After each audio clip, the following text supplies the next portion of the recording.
Barton Coliseum had incredible concerts. I spent a lot of nights in this building when I was, young.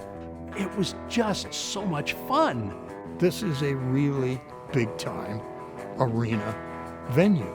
And I still think she's got some life left in her. I really do.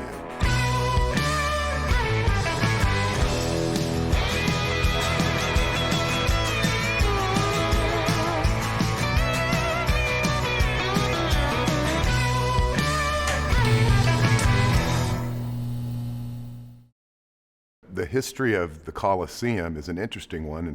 There's a lot of interesting characters as well, most notably Colonel Barton, who was a real colonel in the Army, retired as a colonel, founded an oil company, and formed a group of businessmen, business leaders, to permanently relocate the Arkansas State Fairgrounds in Little Rock, the capital city. Since 1868, I believe, there's been a state fair, and it's been in different places. It's been held in Pine Bluff, it's been held in Hot Springs, but his vision was that we needed to do something that showcased ag, and that was the genesis, and that's why we're a livestock show association. The idea was to continue to educate Arkansans and others about the role agriculture plays in Arkansas, particularly for kids who are showing animals. And then it kind of gets interesting how we expanded, because in order to house events, you have to have facilities. So in the 1940s, they began construction, and it took 4.5 years, I believe, to complete. Ran into all kinds of difficulties and snags and construction accidents and mishaps. The architectural engineering design of this was fairly unique, and it required, at the time, the largest steel one-piece trusses ever built in a facility in America. There was a mishap with the crane that stopped production for almost a year. They had to just almost start over, re-weld, redo everything. The total cost for producing this magnificent structure was right at $1.1 million, and that was funded by the state. Colonel Barton himself put $150,000 of his own money in it to finally complete the job. There's no telling how much other money he spent going along the way with it, and paying for engineers and architects and things like that. And then, the rest is history, right? All the music acts that have been here, and just the tremendous history, and from monster trucks and robotic competitions, but everybody remembers their concerts experiences here. Historically, I think the most important thing to say is that it was built to accommodate the state fair. And if it acquired its greatest renown as a concert venue, it does well to remember that even the concerts began as adjuncts to the state fair. So they were overwhelmingly country acts. So that the biggest names that came in say, the first decade would be, Gail Davis, who was really famous at that time as a kind of Annie Oakley figure on television. There's a real well-known television show that she starred in.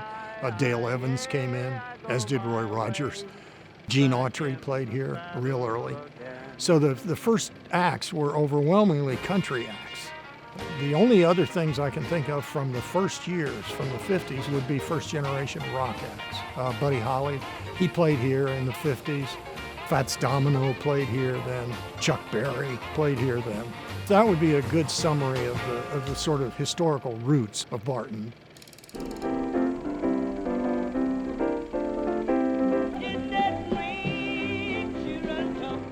When you move forward from the 50s into the 60s, the musical menu broadens a great deal. So in the 60s, you've got, maybe the biggest name in gospel at that time would be Mahalia Jackson. And she played Barton.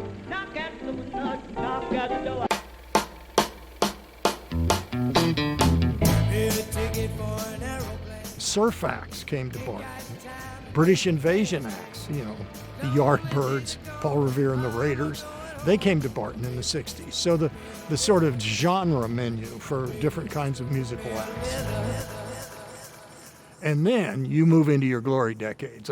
Barton's glory decades are the 70s and the 80s. And when you get old timers talking about their favorite musical memories, they're almost always talking about the 70s and 80s. And they're rock acts. Dominated by rock acts, although it's still quite diverse. Here's the range. Lawrence Welk to B.B. King to Metallica. Okay, so the musical range does not narrow. But by this time, you've got bands that are labeled as arena rock acts, and they find a home in Barton. I think Mid-South Coliseum in Memphis was a little bigger than Barton Coliseum, and certainly when you got down to Dallas, you had larger arenas. But none of that seemed to make any difference because the crowds in Little Rock were extremely responsive to bands that they liked. I guess you could sell almost 10,000 tickets if you went standing room only, but I think seated and with the safe level of people in the floor, it was about 7,500 seats, something like that. That's a good, healthy-sized arena. And during those years, late 70s, all the way up through the mid-90s, the exact size crowds that you were looking for when you had a successful rock and roll band doing a tour of America. Some were going to be bigger, some were going to be smaller, but we were right there in that sweet spot of 7,500 people. Just as a physical space, it was pretty versatile. If you were a sound engineer, you'd probably be tearing your hair out for James Taylor, who played here. I mean, I bet they had trouble in their sound check. But where you had it made was for Metallica and ZZ Top and bands like that. So it was great at handling sort of wall of sound outfits. The biggest complaints and reviews were about the air conditioning, but the prices were affordable for the day. And another thing, since we're talking about sort of the basic experience of coming to a concert here, is one thing people like. They'd come back up to Fayetteville after coming to shows, and they'd tell you how close they got to the stage. Back in the early 1970s, there was no reserved seating. So your favorite spot or your favorite section to sit in was the arena floor. Whether safety ever came into play or not, and I don't remember any kind of safety issues ever rising their ugly head on a Barton Coliseum show, but my point is you had people on the floor. There's no chairs on the floor. It's all standing room only. You could sit, of course, on the sides and up in the bleachers, but most people wanted to be down there on the floor if they were a big fan, and they would just get very close to the stage. Yeah, I would usually sit near the front because I would get here early and stand by the doors, and when they'd open them, you could just run as fast as you could and sit in the front row. And I hardly ever sat in the seats. What we would do, because we came as a group, we would take turns. So several of you would stay on the arena floor to save your section, but then a couple of us would go up into the stands. You'd have your favorite outfit on that you got at the Village Fox, and you'd go up so you could be seen. Then you would go down and you would have to save the seat so the others would go up so they could do the same thing. We talked a little earlier about the different genres, how Barton got its start as a state fair, attached to a state fair with the musical acts being country acts. Well, that held. I mean, at no time were country acts not welcome here. And if you go back to the earliest days, a lot of the performers were native Arkansans or people who had deep Arkansas roots. The first ones I named, Gail Davis, Dale Evans, Jimmy Wakely I didn't name. He wasn't as famous as Gene Autry, but he was a singing cowboy, and he was from Arkansas. So Johnny Cash comes in several times, 3 times. Charlie Rich plays here twice. Glenn Campbell plays here. Conway Twitty plays more times, I think, than any of them. If you tried to find somebody from near the end of it, Colin Ray, Joe Nichols, Tracy Lawrence, other Arkansas acts going out of country, you go to R&B acts and soul acts, would be Johnny Taylor and even bigger Al Green. And they all played Barton. Those guys played Barton. So Barton opened its doors to not just a local, but certainly a statewide and regional audience. People would drive up. I'd be willing to bet that a fair number of people came up from Pine Bluff to see Al Green. 'Cause you make me feel so brand new. I want to spend my life with you. So Arkansas artists played here from the beginning, dominated by country acts. The big exception to that was, of course, Black Oak, Arkansas. And they played here 6 times in roughly a decade-long run. So there was a period there when they came in every year.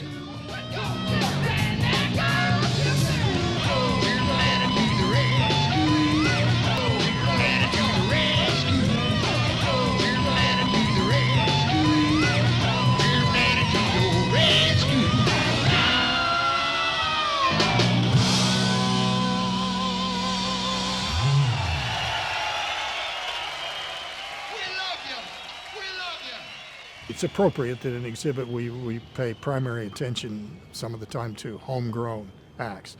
But we don't want to forget that in the 70s and 80s, if you list the bands that came here, the nation's biggest arena acts. I mean, Kiss comes here, Metallica comes here. Dolly Parton is not a heavy metal act, but Dolly Parton is really big. Elvis comes here. Elvis sells the place out. The Eagles, at the beginning of their career, they opened for Yes in 1972. Yes. I seen all good people turn their heads each day, so satisfied I'm on my way. Yes, in concert, Tuesday, August 1st at Barton Coliseum at 8 p.m. with special guest star Eagles. Yes, advance tickets $4.50 on sale at all John's Jeans, the Village Fox, the Campaign in Little Rock, Olson's in Conway, the Hot and Pine Bluff, the Gift Case in North Little Rock. $5.50 at the door from Carousel Attractions. In the 1970s, Barton Coliseum had incredible concerts. They rivaled Memphis and Dallas with the acts that they brought in. When a rock and roll band was putting together a tour, Little Rock almost always ended up on the schedule. Now, we'd miss some of the really huge bands. If the Rolling Stones toured America, maybe Little Rock's not going to be on a calendar. But there were a surprising number of concerts that ended up in Little Rock, Arkansas, and I think it was for 2 reasons. I think the geographic proximity of the city, right in between Memphis and Dallas, you could easily, if you were a band, book a week, a 5-day week, and play Memphis, St. Louis, Little Rock, and Dallas with a night off in there somewhere, and it worked perfectly. And it got you geographically from the Midwest down finally into our part of the country and all the way down to the south. Then you could go either east or west. So it worked out beautifully. And we had such a powerful rating at Magic 105. We were just the top of the heap in radio stations. But because of that, record labels and record promoters would contact us and find out, how do you think this show would do? And so that was the role we played. And when the shows did get booked, we would be responsible for coming up with some kind of a creative radio promotion to give away tickets or do something special at the show that night. It was good for us because it helped to elevate our image in the city as, a real rock and roll radio station. And it helped the promoters and the record labels too, because the support that they needed, without a station backing it, you can run the commercials, but unless your DJs are talking about it and you're giving away concert tickets and you're going to be there that night, broadcasting live, it just takes a big part of that out of it if you can't have a trusting partner like we were for all those years.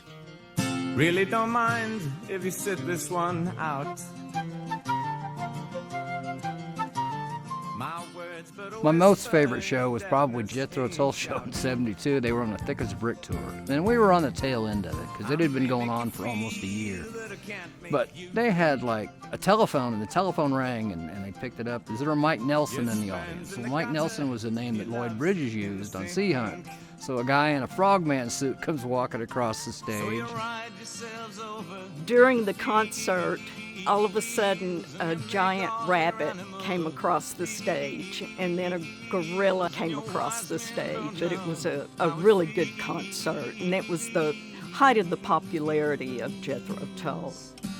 To be thick as a brick.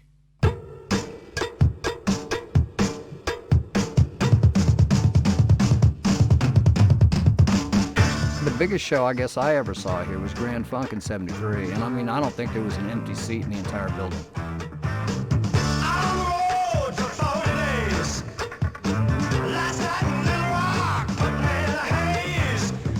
that was the tour they were doing for We're an American Band, which is not the tour that they write about in the song, because the album was already out, and so the song had to have been written before that.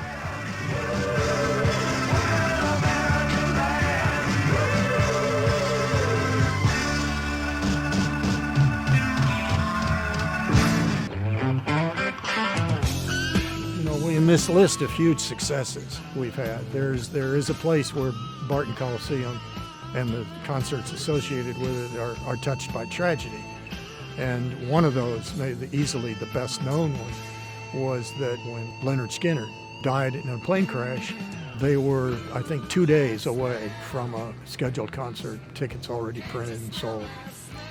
3 members of the band were killed in that plane crash: Ronnie Van Zant, Stevie, and Cassie Gaines. Like a fool, I went and turned my ticket back in and got my $5 back.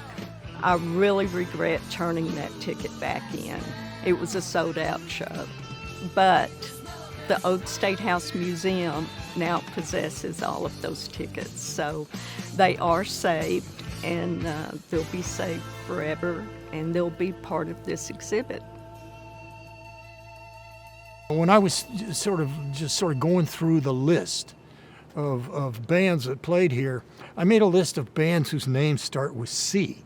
Okay, and I said, if you just decided you were going to attend, you were a fan of the letter C, and you were going to attend shows with bands whose names started with a C, you would catch Canned Heat, The Cars, the Carter Family, Charlie Pride, Charlie Daniels, Chicago, Joe Cocker, the Commodores, and Creedence Clearwater, all at Barton.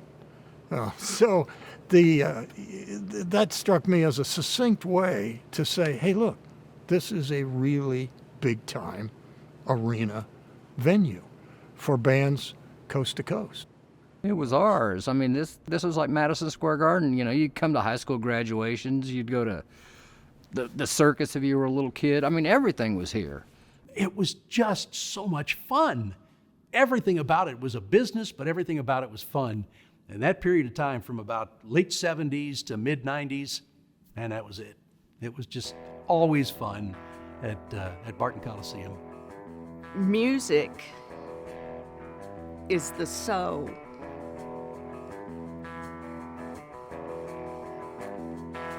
But Barton Coliseum is the heart. Took a 911 about 107 down a back road, where the White River runs and the Southern sun makes a cousin grow. The what I found in those Ozark mountains I ain't ever seen. It sure does feel like it's sitting on top of the world to me. Gotta get down to Arkansas. Having so much fun, and it's probably a little bit of cancer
each step of the way.